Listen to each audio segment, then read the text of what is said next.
Okay.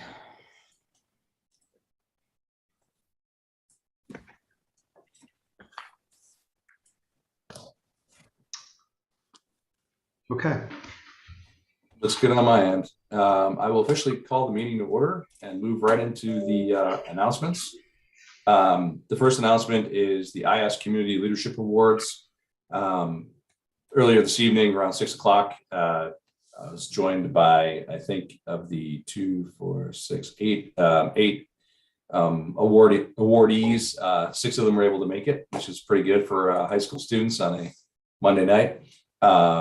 So just, again, congratulations. These are juniors that are going to be rising seniors that most of them have been involved in CAB and IASC since 8th grade. And as we talked about earlier tonight, what we've seen and since basically this group has joined the board was a real switch in the focus of the CAB from kind of adults talking about what they think concerns our students and children in the community to actually empowering the students to share what's actually bothering them. And I think it's really made the CAB and IASC a much more powerful organization that has a much more impact on our students and children in the community. So congratulations to all of them. I guess I could quickly read their names. Morgan Balkan, Malka Hollowell, Finley McCrae, Lindsay Mossberg, Adam Raymond, Justin Shapiro, Ronan Smith, and Sadie Vanderspey. The cool thing for me is that obviously my son's on the list, so I've kind of watched all of these students grow up since they were, most of them I think since I've known since they were in kindergarten. So it's kind of nice, and it's also a little scary to think that they're going to be seniors in high school now. But congratulations to all of them, and thanks for all their hard work. And thanks also to Lisa Towney, Chris Raymond, and Joe Archino, who really do so much for IASC and CAB. Now to the more mundane checks over $25,000. First was Broadhurst Site Construction for the Dow's Lane Culvert Replacement Project. From the general funds for Ida storm damage, that was $141,778.95. The next was to Van Bortle Ford for 2022 Ford Utility Police Interceptor Hybrid from the capital account for $38,139.57. I guess the only other announcement I'll make is I just want to thank everyone that attended as well as organized the Memorial Day ceremonies this year. Obviously, the parade came back, but I thought more importantly was the committee led by Nina Caparel Dawson and Richard Park did a really great job in getting attendance up. I thought this was the best attended Memorial Day in probably a decade at least. It was great to see a bunch of veterans there, as well as, we had 6 Marines come up from Fleet Week, which made it special. It was great to spend time with those young men. And it was great to see so many people from the community there that day. I thought it was a really special day. So I just wanted to thank, the rec department, the police department, the fire department, Hvac, but, especially the Memorial Day committee and the recreation department. It put, so much work into that day. So anybody else have announcements or? Yeah, I would just mention that this week, Saturday, was the River Arts Music Festival, and Irvington played a small role. And I went and enjoyed Dog Years. A lot of music that was a lot later than the music I'm used to listening to, but I thought it was very enjoyable. I want to thank Mitch for taking on the assignment as local representative, and perhaps we could get some better Irvington turnout for some of this stuff in the future. Thanks, Larry. I wanted to actually say thank you to Larry and to Joe Archino. It's what I found really interesting was that when River Arts came to me and said, hey, we want to start Irvington be more involved in our events, and I want to start with the music tour, having a stop somewhere right in Irvington, not just in kind of off of Main Street. There's no specific department to do that. You know what I mean? We don't have a specific arts. We have a theater, but the theater is really based in the theater. And so when I asked for help, everyone who helped me, no, it was no one's jurisdiction to help me. They just helped because they wanted to help. Larry just helped. Joe Archino jumped in and spoke to the school district for me and found how we can get power. And, we got there on Saturday morning and there's a green extension cord hanging out of the first floor, 20 feet from where the band was set up. I mean, everyone, and, Greg publicizing it. It wasn't a theater event, but Greg had the theater publicize it. So I think that really was the thing I thought was the best, was that it just showed that we, with different departments and everything, could just chip in if there's an event. And the result was, part of my job was to kind of try and count how many people came, which was hard to do since I was playing in 2 of the 4 bands. But from what I can tell, there was somewhere between 150 and 175 people attended. And in talking to people when I wasn't playing and I was just watching, it was clear that a lot of people were coming from outside of Irvington. Both of the bands in the middle came from other river towns, and then the people in the bands that I played in, most of the people, live up in Chappaqua and Mahopac and places like that. So we had people from all over the county coming to Irvington, and I think events like that are just great, where we can show off the village and have people. I know a lot of people went and ate in our restaurants and had drinks in the restaurants and stuff. So I agree with Larry. This is the kind of event that I think really helps the village a lot, and we should be doing as much as we can to do stuff like that in the future. Great. Anything else?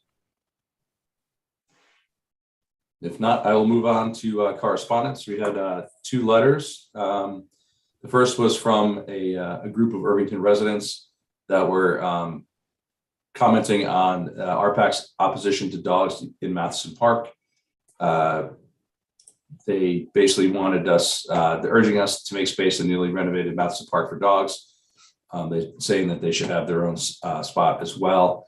They did say that the potential for a dog park in Memorial Park could work.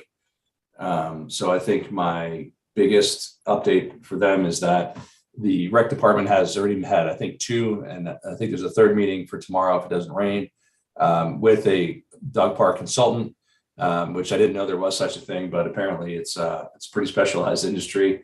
She hasn't sent us a contract yet, so she's been. Yeah, but the rec department wanted to get going on this right away because they know that how important it is to people. So we might have a conceptual plan before we have the contract drawn up. But we are working on having her send over a proposed contract as well. But we do hope to have in the very short term, a proposal on the dog park. So I think that's exciting, and I think it is a very good solution, because in a lot of ways I think it's even more accessible than Matheson Park, for sure. Because I think, to me, the main thoroughfare for walking and jogging is the aqueduct. And if you can kind of take your dog on the aqueduct and not have to bring him in a car, I think that is much better. And I think originally we talked about a dog park as, kind of an economic boost to the community as well. I think having it on, kind of right off the aqueduct and just off Main Street is, again, a very good location for it. And I think we have a potentially underused location, Memorial Park, that is perfect. So hopefully we'll have a proposal for people in the next month or so, so we can all see if that's a viable plan. But I'm excited about it, and I think it should be. Seems like the dog park consultant also thinks it should be, so that's more important than my opinion. So but hopefully we'll get something soon. Brian, I guess my question there is just that I think when people have asked me about parks, dogs in the park, is sort of like young families with their kids wanting to also walk their dog when their kids are playing in the park. So I don't know. And I think my thought on that is that, the rec met with them again, and they kind of said, can you give us another year to figure this out? Like, do we have to do the dogs right now, this second? And, to me, it's like, this is something that's going to keep coming up until we work out a way to have dogs on leash in the park, in my opinion. So if they need a little more time to figure out if it works well or not, or how it can work well, I'm okay with that. I eventually think there should be dogs in the park as well. So it's not like they have to convince me. I'm just willing to give the rec some time to figure it all out. That's all. Larry Lonke, it looks like you unmuted. Do you have something to add? Nope. Just unmuted, just ready to go.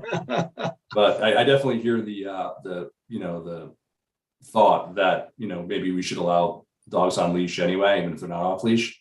I think that each year that we have the park and get to know the usage, and this will be the first full year since the renovation, that it's going to become harder and harder to say that there's no possible solution. Even if it is, you got to stay on certain paths, or you can't go near the playground, whatever it is, like we can figure out rules. And I think one of their lines was that any safety concerns can be addressed.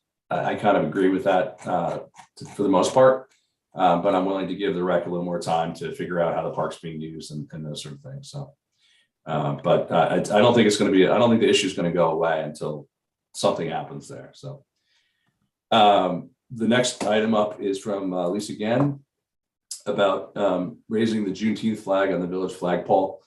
I guess actually pretty much what it is, that in a nutshell is in the subject line. I think my only question on this is, which is the village flagpole? Because it was funny, Larry and I were debating. I was like, it's unfortunate the village flagpole is actually behind scaffolding. And he said, I don't think that's the one she was talking about. It's probably the one on the war memorial. And I'm not really sure which the village flagpole is. To me, it was always the one on Village Hall.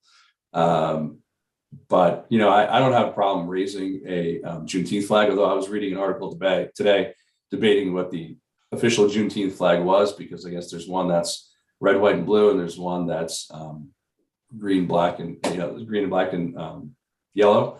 So it seems like there might not even be an official Juneteenth flag yet, but or it's not finalized. But to me, either way, I'd be happy to put up a lot of Juneteenth items and flags, but I think I need a little more clarification on this. I think for me, the war memorial flag is one of those kind of things that, you know, we don't have a flag underneath it. And I think that's always been kind of a conscious choice that place is just a special place that's just for the war memorials, in my opinion.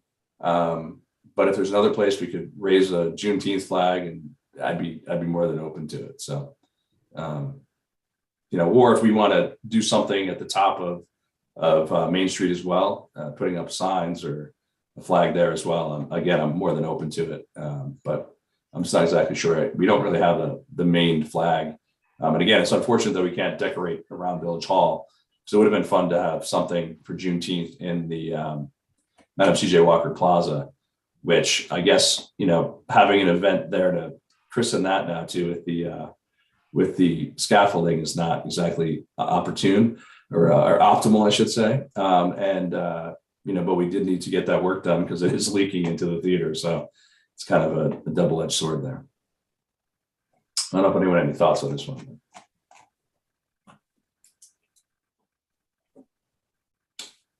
If not, we will move on to public comment. Larry, if anybody has their, I guess I can see now if anyone has their hand raised.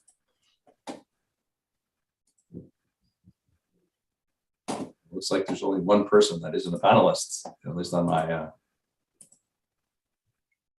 and she does not have her hand raised. So I will move on to consent agenda. Does anyone have any questions on the consent agenda? If Yeah, not, I just had a quick question. Can we come up with a better term than peddler's permit for what we're doing? It seems a little outdated. It makes me think about my great grandfather in Poland, you know, going around and not Jimmy soft serve or whoever else we're doing peddler's permits. I'm not sure if there's a legal reason for that, or but I know that's what it's been for, you know, as long as I've been around. So I mean, well, you are right about the vintage. The chapter 155 is entitled Peddling, and it was adopted February 29th of 1916. So anytime you want to update that, just tell Mary Ann and she'll propose. She'll propose every 110 years, whether we need it or not. Can it just be called a vendor's permit? I mean, I guess, like, you know, going forward. Whatever you want to change it to. I mean, Yeah. I mean, You know, I don't. Maybe Mary Ann could do 15 minutes of Google research to find out if there's an updated term for Right. peddling that covers everything we need to cover. Well, I think Arlene's suggestion is good, vending. Yeah. I think I It read the first. is a little bit different. I don't know, you know. It is a little different, you know, than vending. I think, you know, it's peddler, you think of somebody like going up and down the street, door to door and stuff, you know. Vending, you just, You know, I don't know. I'll look to see if there's a term, but I know it's been a long time since the three of us were in law school, but do you guys remember? I thought there was a specific, like peddling was a specific common law type term. It like had a specific meaning. It wasn't a random term. I think it had actual implications behind that word. Are you guys yeah, remembering but that? I or- mean, Too far away from law. I don't remember that, but I mean, I'm not sure that would make a difference for what we call it in our code, you know, because there's no criminal, you know, I mean, there's no criminal stuff. I'll see if there's a better word. I don't Mobile know. vendor, What? mobile vendor. If you want some things to say, Is you it know, that someone's bad? moving around. I'm older than all of you, but I don't know. Peddling seems like it describes what's going on. I don't know. But if you want me to look for a more modern word, I'll look for a more modern word. Yeah, I mean, don't spend more than 10 hours on it, Marianne. Okay, good. Yeah, gives me something to bill. Okay. Exactly. Thank you. I hope you come back with like 300 pages of case law on why peddlers is the correct term, but No, I don't think I'll have to go into the law for this. I'll just, you know, get out my Roget's thesaurus. yeah. Okay, so I will make a motion to approve the consent agenda, peddlers and all. If I can have a second. Second. All in favor? Aye. Aye. Next up is equally important law, the approval of procedures for video conferencing. This actually took a lot more time than I thought it would, but if there's a need to go through them, or if you want to start going, I mean, we did talk about it at a work session, but. Right, I would just, I was going to say, I'd say I like the way Marianne worded section 2. I think it covers the things that we had discussed, as being important to us. That was the first thing I noticed also. I like the terminology occasional out of town. I thought that was really where we went, with that. And I was very happy to see that. So.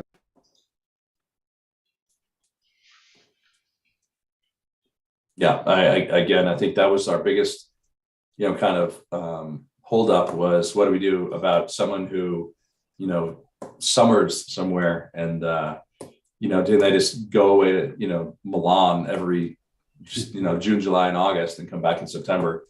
And we thought that was not the kind of intent of this. So we said no, but if you just go to Milan once, maybe you can still do it, but it seems reasonable.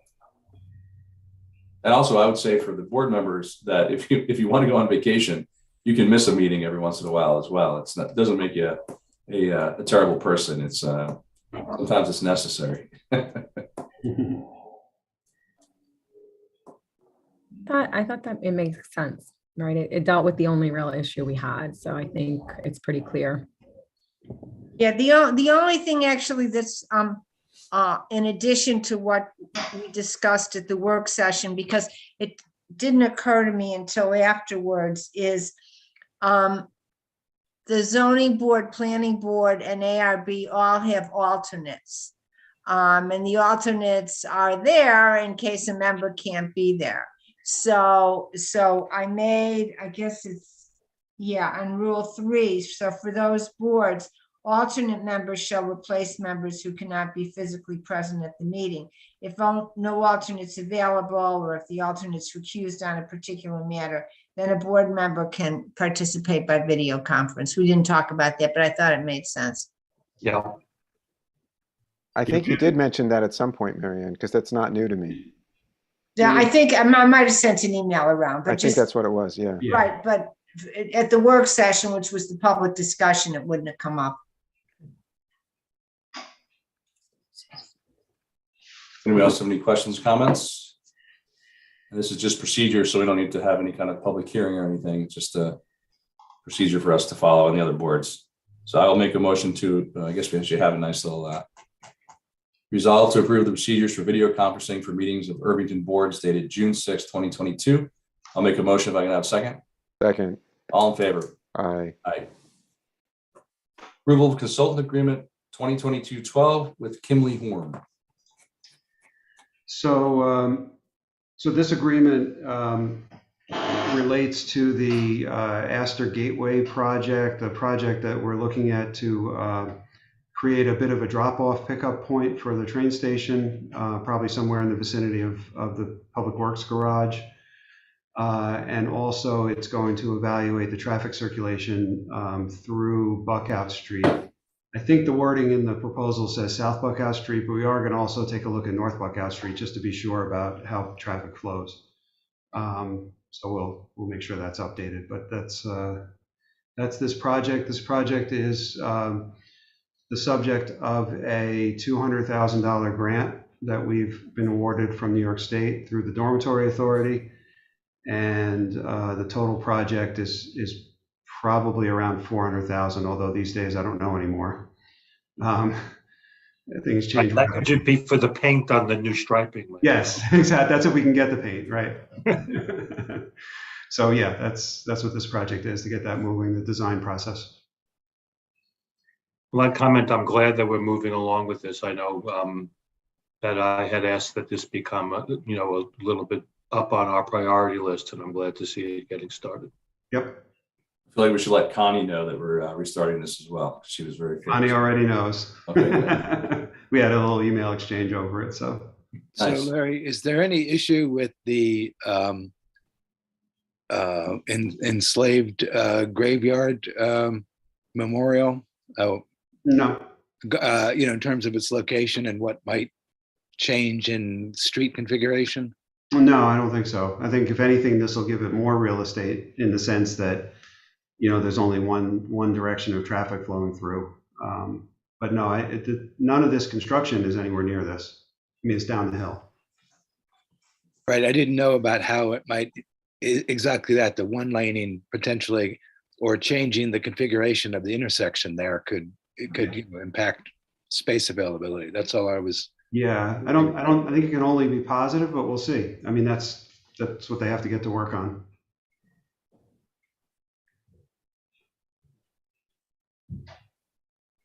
Anybody else? Resolve to approve the consulting agreement with Kimley Horn for traffic engineering consulting services related to the Aster Street pedestrian improvement project for an amount not to exceed $40,000, and authorize the village administrator to execute said agreement. I'll make a motion if I can have a second. Second. All in favor? Aye. Next up is authorization to approve change order number 1 for the theater HVAC renovation project, 2021-15. So as you know, the design is in process for the HVAC, although it hasn't been making obvious progress, except for the fact that there's been a lot of work devoted to try to figure this building out and figure the best way engineering wise to treat this building appropriately and still be able to install HVAC for the theater. We think we have a way identified forward, and because we burned some money exploring the building, we need more money to actually complete the design, and that's what this change order is. So I know it sounds like a little bit of churning, but I'm sure you can understand, working in a 120-year-old building, we didn't want to obliterate it, which we easily could have.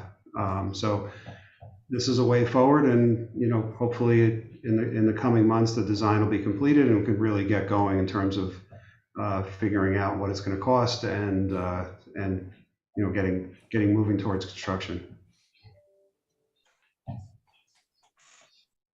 Well, I think we're all equally excited for this project to get going and get the theater back open. So for sure.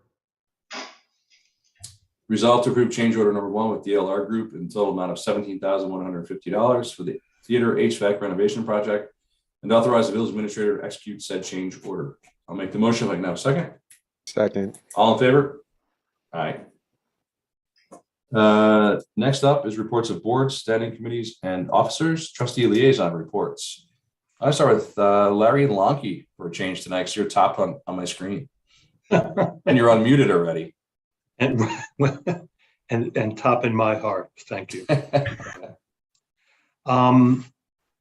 Again, just echoing Brian's earlier announcement, special thanks to everyone who made the Memorial Day ceremony and parade a great day.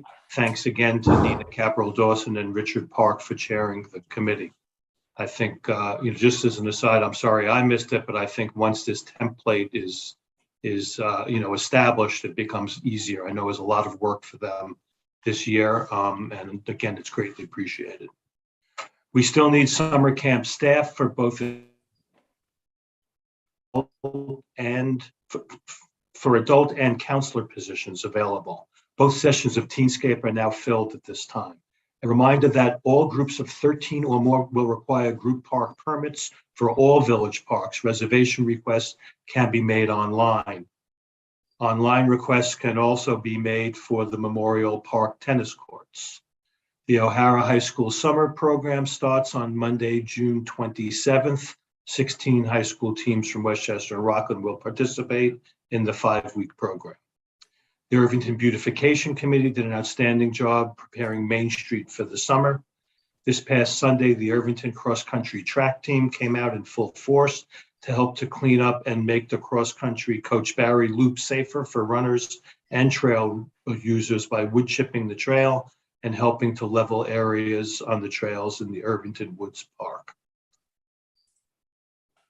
Just a note to register for any Recreation and Parks Department program, go to register.capturepoint.com/Village of Irvington. Fireworks will be held in Matheson Park on Monday, July 4th. Please respect all park rules. We need everyone to cooperate and work together to keep our parks safe and clean. Thank you. That's it. All right. Mark, you're next you're actually the center square tonight. Well, I don't have anything else to add at the moment. I do have some questions I'm going to bring up after in our executive session, but not right now. It looks like your time's up. Your alarm went off. Mitch, you're next in you can block the Hollywood Squares. I also, was happy to attend the Memorial Day ceremony and parade, and I look forward to future ceremonies and maybe the village board taking a little stronger hand in how those will go. It was a very nice day, and Larry, I know you worked very hard on that, and thank you very much. I appreciate it, as well as the committee chairs, and I know Joe Archino and a lot of people did. So that's really great. I was very heartened to see that as liaison to the library, that Rosemary Gatzik, the chief librarian or director of the library, attended. She came to attend the ceremony and everything, and it was really, really good to see her there. And I think it said a lot about how everyone who works in the village really cares about the village events and everything. So that was really great. Great. And last but not least, Arlene. So I also attended the Memorial Day parade. I thought they did a great job. DPW and the police department obviously did a good job, as well as RAC. And that's really all I have to say for today. Excellent. No other updates. The village administrator's report. So I'm going to repeat my invitation to any of the board members to attend our biweekly construction project meeting. I didn't send a reminder out. I know it's on a calendar that I think you have access to, but I'll try to get in the habit of sending a reminder earlier in the week, just so you put it on your mental calendar. Again, any of you can attend, just not more than 2 at the same time. But so I'll juggle all that if you tell me that you're able to make it. We had our meeting. Remind me, is it every other Thursday you were saying? It's every other Thursday, and this past Thursday, last week, was the most recent one. So it should be on your village calendar if you use Outlook or however you access it. But I'll send a reminder out. We had our meeting last week. To say that the list is long is an understatement. So it'll be an eye opener if you do attend. I had a meeting recently with Con Edison. We're exploring some possible grant money for build out of charging stations, or at least the infrastructure to feed the charging stations. So that was a productive meeting. We'll see if anything comes of it. And I think that's it.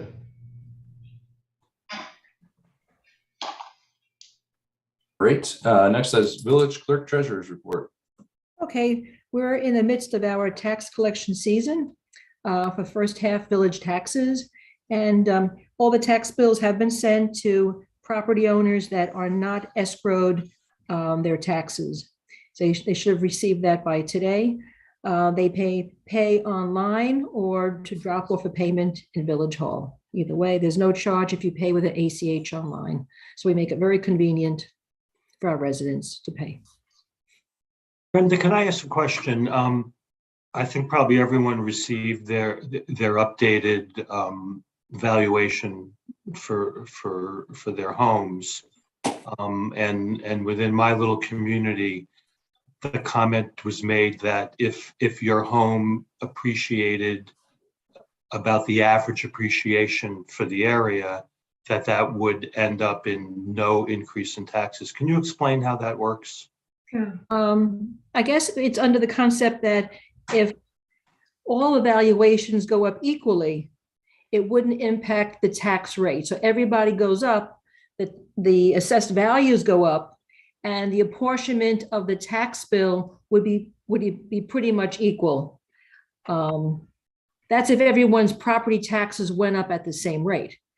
Right. And I don't know what the rate is. Actually, we just received changes in valuation for all the village parcels. I'm just looking at them now, including 86 Main Street that we own across the street. So I'm going to look at them. I didn't have a chance to read anything about what the average was, but they did go up. I can take 5%. That's all I know about it. The average for Greenberg, the average increase was 8.6%. We got a thing from Edie McCarthy. Okay. So the average for Greenberg was 8.6. Yeah, but whether that's unincorporated Greenberg or Greenberg in total, I don't know if she separates them out. Mm-hmm. There was a, I don't know if when you got it, there was a letter. Did you get the letter from Finer this weekend? I didn't get it yet, but maybe it's. Oh, it was an email, and attached to that was a letter from her saying that the average was 8.6%. But again, that could have been, I'm an unincorporated Greenberg, so maybe. Yeah, I could look into it further and just see what the average is. If she has a breakout for Irvington or anything to add about the Irvington, whether certain properties went up higher than other ones or any other insight. Well, at one time, we did have a heat map that came out that showed both at the community level, like Irvington, but also more granular at the actual block, property level. It showed the heat map showing basically it was, anywhere from, I don't remember the colors, but, red would have been the highest increase, whereas something like white would have been a neutral. So it'd be great to try to get that kind of thing. They can get it off of their EIS system with, it's like a standard query for them. Yeah, I spoke to a real estate agent briefly on Friday, and she was kind of going through it in detail, and it seemed like there was a fairly wide disparity among, even kind of similar homes. So I thought it was pretty interesting, definitely by neighborhood, but obviously she looked at Riverview Road for me, and there was a pretty wide array from, kind of 2% to 12 or 14%. So oh my gosh, I was looking at my block to compare mine to my neighbors. Mine was higher than the average, but the range was from 4 to 22%. Several of the neighbors went up 22.6%. Wow. I thought the whole idea of the reassessment was trying to remove those kinds of instabilities in the assessment. Yeah, I was really surprised. Yeah, you will see that over time. That's exactly what's going to happen. But remember, this is the very first 5-year revaluation after the initial one. So it's kind of like a wave that's going to dissipate over time. But I don't know about that, because I've been reevaluated twice now in the last 5 years. So I don't know what that means. No, this is the first follow-up one since the original one they did in 2016. The reassessment, yeah, they did do a revaluation, but I think that was just a kind of a fixed percentage, right? Right. For everybody, but this was my understanding is every year they do a reassessment, but every 5 years they do a more detailed. More detailed, right. So I see. And I understand this one wasn't quite as detailed because of COVID, so they really weren't going door to door the way they had originally, but still the intention was to perhaps, correct some errors that had been made earlier, or Yeah. update some things that had been. Yeah, I remember I put a lot of notes on the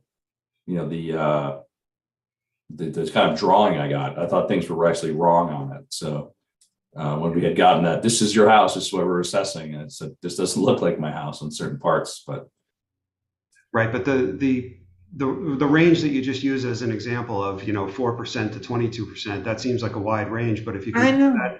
compare that to what happened in 2016, it's not even close. The ranges back then were, we had people that were in excess of 100%, and you had people who went down 30%. You know what I mean? So the range has gotten smaller, although it's still not. I'm just saying, I think over time it's going to attenuate. That's all I mean. Uh-huh. As long as they keep it up. So this isn't actually related to assessment, but I was wondering about how we should communicate about the news that came out of Sustainable Westchester about the community electrical program.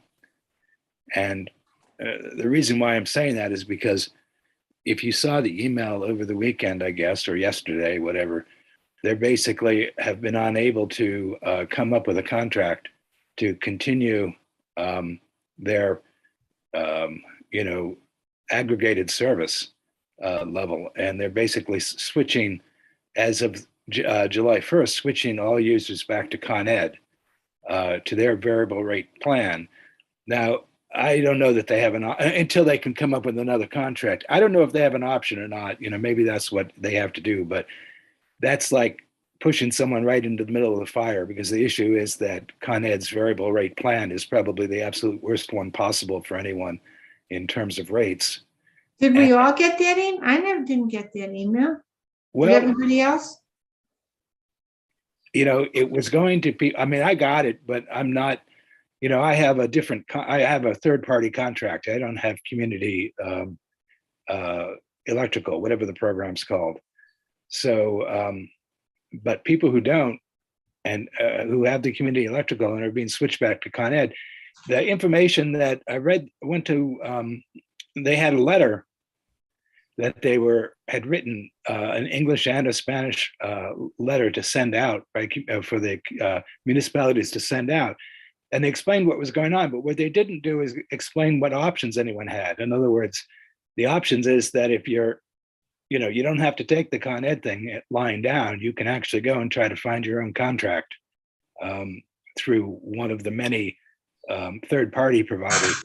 And some of those contracts may still be much better than what Con Ed is offering by default. And I'm just wondering how we communicate that to people, because there's going to be a real backlash if people drop out of the Sustainable Westchester program and hit the rates that Con Ed has been charging recently.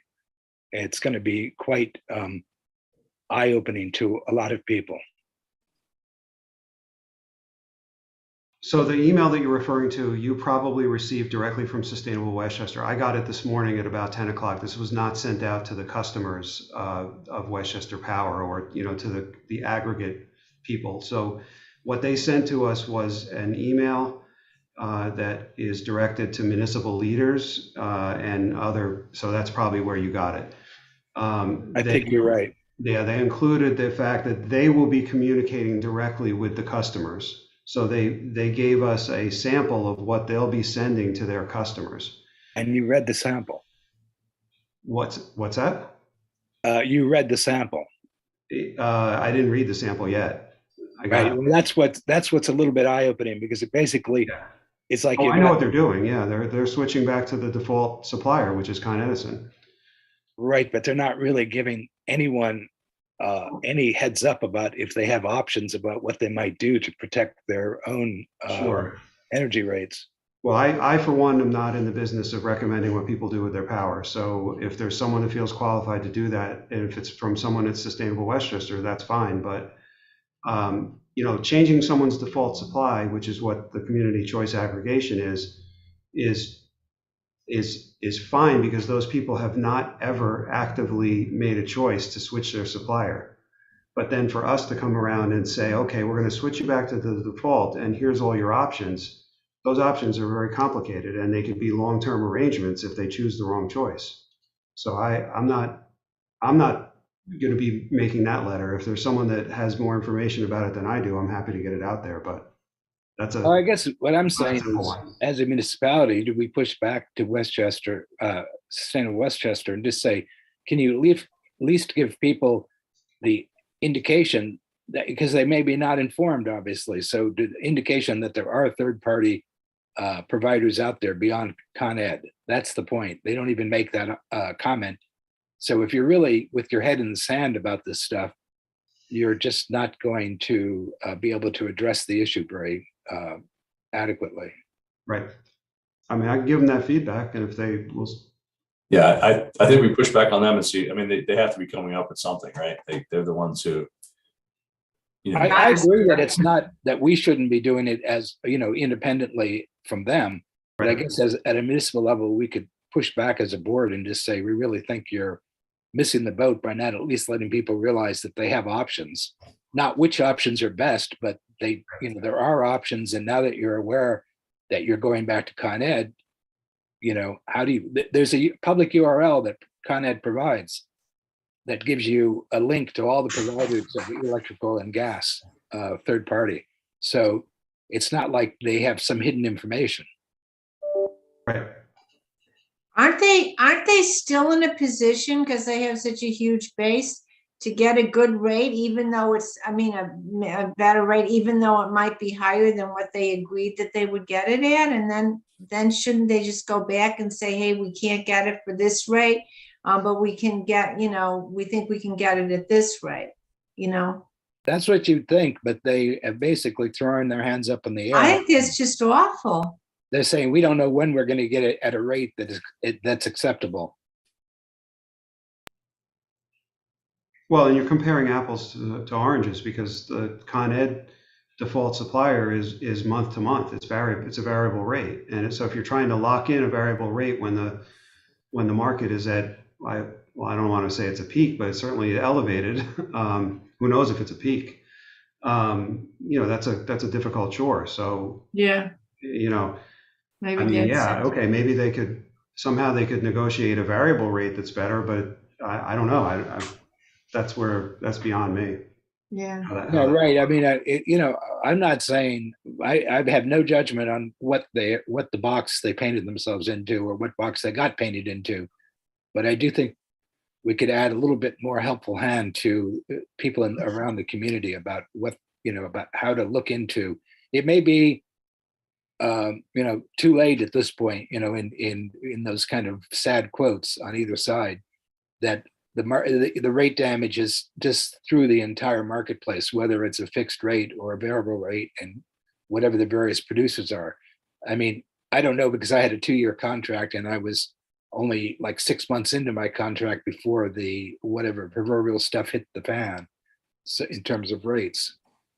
So I'm not really aware of what's out there, what's available. All right, well, I'll give them that feedback and see if they can modify their message. Thank you. I think it's just as simple as one line be added to it, but they don't have to take a position. They just have to say, maybe add a service to the community. That's, I guess, what I'm trying to say. I'm worried about flashback hitting us, i.e., Irvington, once the July bills come in. Village Attorney's report, I don't have one. public comment. I had one last thing. Are we going to discuss the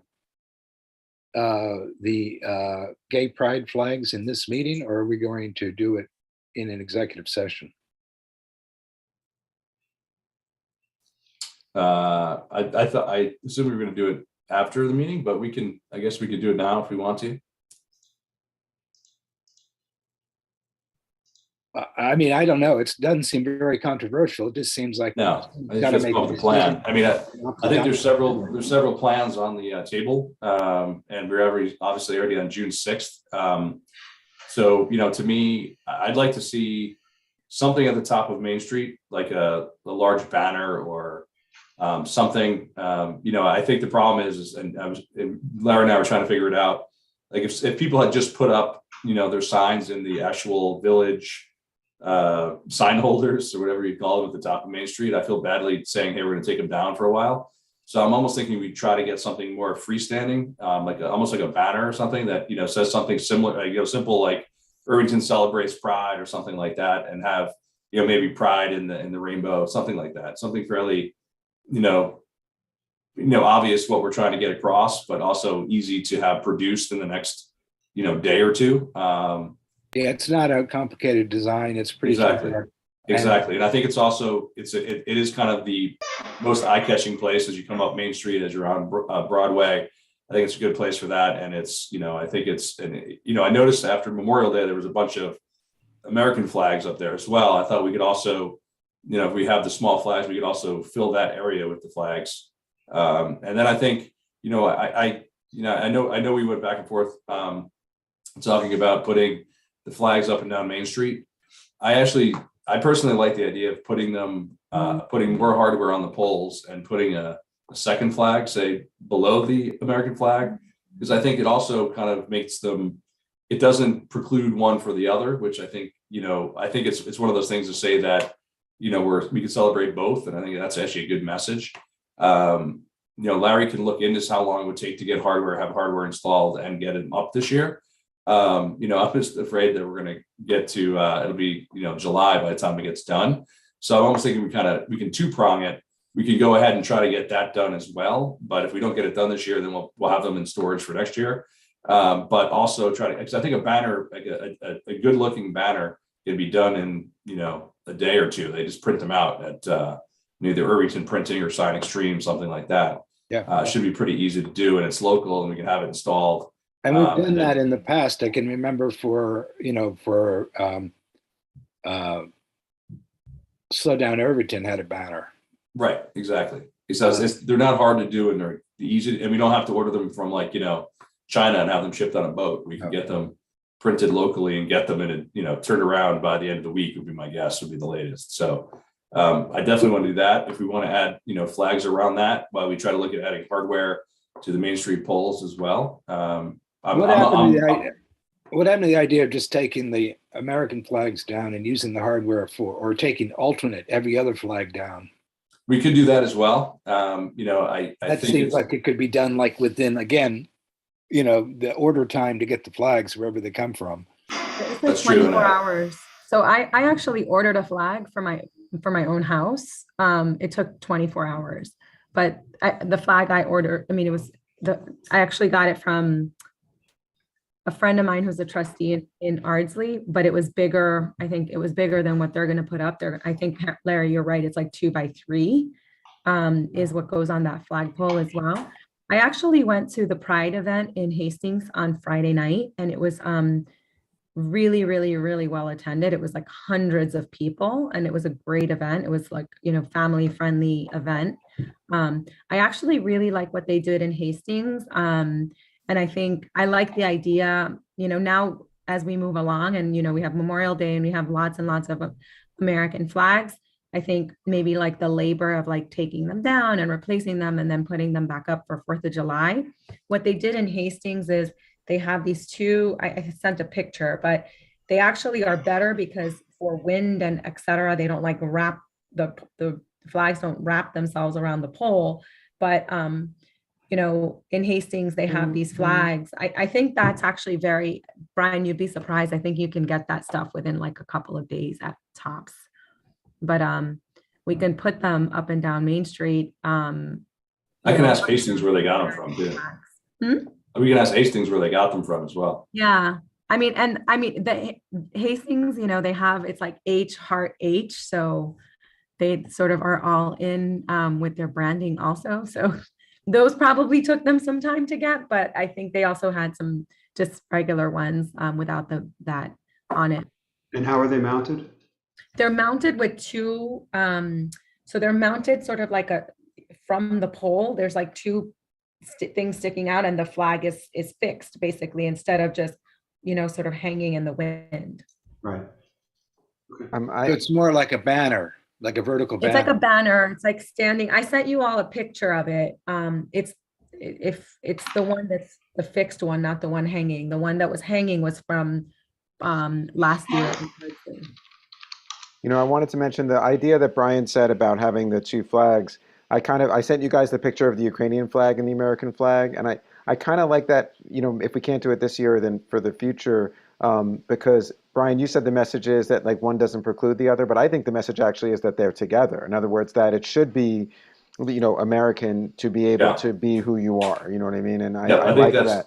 kind of what I was trying to say, was that you can celebrate being an American and being gay at the same time. And doesn't preclude each other. So. Right. And then I think that the idea if we can't get that done this year, to go every other flag for this year could work well. And then for next year, we can have the two flags together. Because I agree with you. I think that's a really good message to send. And Arlene, your suggestion is the same thing, right? It puts the Yeah. American flag in I'm Yeah. agnostic as to the specific way that that's done, but I like the message of having the two flags together on the same pole. But again, to the point Larry made earlier, is that these things take time. So if it means that that's going to be next year, that's fine. But it seems like very quickly this year we could go every other flag on Broadway just by ordering the flags, and every other one, it goes up and down, and that's much more reasonable, I think, for the future. And as for Arlene, your point about having an event, obviously, I think it's too late for this year. I would say that if there wasn't scaffolding on Main Street, we could do a scaled down thing like Connie did last year, and that's something we could pull off in the month of June. But without the Village Hall really having the steps to do it on, I don't know where else we would do it.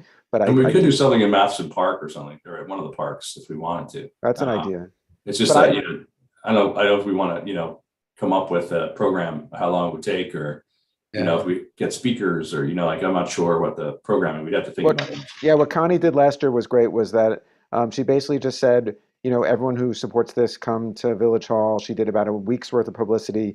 We got about 50, 60 people there, as I recall, and everyone was allowed to speak. So it wasn't a matter of like, people who are, somehow celebrities speaking down to people, but it was like more of a community. And there were people who actually went up there and came out. There were people who, just gave their experiences of whatever was like for them, whether it was themselves or friends or family or what. And I thought it was a very, very nice event. And to the point of time being in the essence this year, it was something that was, I don't want to use the word thrown together because that makes it sound negative, but it was put together very quickly. And we can aim for next year for something much larger, like what Arlene's talking about, and I would support that. But I wonder if there is a way for towards the end of the month. I would be happy to volunteer my time to help put that together. Looking at the calendar, like, I think this weekend would probably be too quick. And the next weekend is Father's Day, but the weekend of the 25th. I mean, I know it's like, Weekend is Juneteenth also. We have a village event. I mean, not village sponsored, but a big. but it's a tough weekend. And graduation as well. Yeah, that weekend is not the right weekend. So why don't we shoot for maybe Saturday the 25th? And I like Irvington Comes Together for Pride, something simple like that. And I like that. I like the format of letting anyone speak and just come hang out and celebrate Pride together. I can see if I can get like a band to play, maybe just to, or even someone like acoustically, just to like tie things together until people settle in, that kind of thing. And where were you thinking, Brian? I was thinking maybe one of the parks. As you say, I think Adam C.J. Walker Plaza would be great, but standing underneath except if it's raining, then it's perfect. The speakers last year, I'm sorry, Larry, go ahead. The spot in front of the Main Street School apparently was a very cozy, comfortable venue. It really was. And we can replicate there. That's a great idea, Larry, because what happened last year was the people who spoke just went up to the steps of Village Hall. That's where the microphone was set up, and then they came down. So there was like a natural speaking platform. And the same thing is not quite as high, but similar is if you go up to either the second or the first, depending which way you're counting from, platform into Main Street School would serve the same purpose. We couldn't fit the drum kits up there, so we couldn't do it for the show, but it would work for one microphone for a speaker very easily. So that would be a great location too. And it's right do that too. Then, if you want to do it on Main Street, that works for me. Yeah, we have to get permission from the school district, obviously. Yeah, but so the 25th, does that sound like a good date? Yeah. Sure. Okay. So maybe we have Larry, tomorrow or Wednesday, we can, if anybody wants to just join a call to brainstorm just a quick organization. As you say, I don't think it takes too much. We can ask Connie too if she had any suggestions or takeaways from last year. Yeah, she might even, I don't know what her schedule is, but it would be nice. We can ask her. She might want to help us out, Sure. Great. Well, I think, do we want to just come up with the wording for the banner so Larry can maybe get us some samples tomorrow. I like what you said. Irvington celebrates pride. It's about as simple as it gets. Sometimes it's easier. It's better that way. And I also just suggest, I mean, I don't, we can see if those those poles, the flags can go up, but a very easy thing too, we can also put the flags in the planters. Right? There's Yep. flags currently in the planters, American flag, so we could actually have both together. Yeah, it's true. That, Larry's going to be pricing a lot of flags tomorrow. Mhm. Amazon, that's like a 24-hour turnaround time. Larry's going to get a lot of emails from flag companies now. Yeah, right. Every ad will be for flags. Well, I'm glad we're doing something, but I'm in the back of my head, I have this, like gotcha kind of flag, a flag, which is, are we setting ourselves up for a policy issue? In other words, if we put the flags up, every other flag on the telephone pole or whatever, or jointly on the pole, does that open us up to some other kind of, XYZ rights type of argument that might be less overall politically palatable to the village as a whole? If I remember that issue when we talked about, the crash of the menorah and Yep. what would we do if, a satanic cult wanted to come and give us an upside down cross. Yep. And I think the way we came out then was we have to either allow everything or nothing, was I think the takeaway. But, until someone came and said, hey, I want to put up a satanic cross, or in your case, Larry, maybe it's, some kind of art, the nationalistic thing or something. I think that I would rather take the risk. And then I think the risk becomes, we just say, okay, the new policy is no more flags at all, which would be sad, but, I'd rather not anticipate the problem until we had it. And Larry and Marianne, feel free to correct me if I'm wrong, but I think that's where we came out, with the question with the menorah was, it was donated. We decided to put it up ourselves. If someone else donated something, we would cross that bridge when we got there. Well, yeah, and I think this is also distinguishable, although maybe in that the village is putting up the flags. This is not somebody coming to you and saying, hey, would you put up our flags? So Okay. it is different. Even that better. way. Even better. It's different then. Okay. Yeah. Not a You're right. public forum. And by the way, this is what I think Arlene was talking about with the diversity committee, that this would be a good role for the diversity committee to help educate us as to what other events should we be marking in that way. So I think that would be good to have input, and that will help us not, I don't think it should only be Pride Month that we're doing this. There's probably a lot of other times that we can show support for groups as well.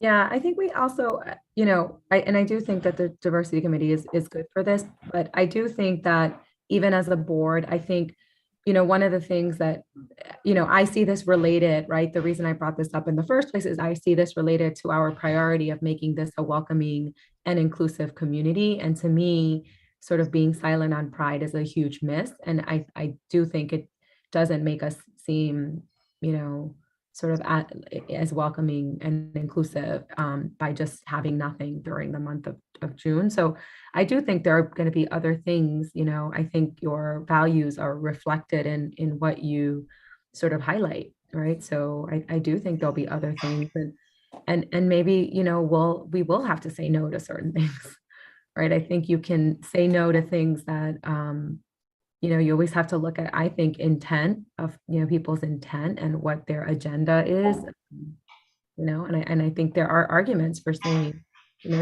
sometimes people just don't have good agendas, right? They have sort of bad intent, and we have to kind of address that at that time. I would also like to look at the positive. Like, it would be great, like if in October we have like something to mark Diwali, that would be really nice to do. And, we, again, part of the whole welcoming community thing and stuff. So, and just stuff like that. So I think that I understand Mark's question, and I am concerned, but I think Marion's point that if we're choosing as a board what we want to highlight to make our priority of Irvington being a welcoming place more real, I think that, the satanic cult with the upside down cross probably isn't going to go and get 3 votes on this board for some kind of recognition. So.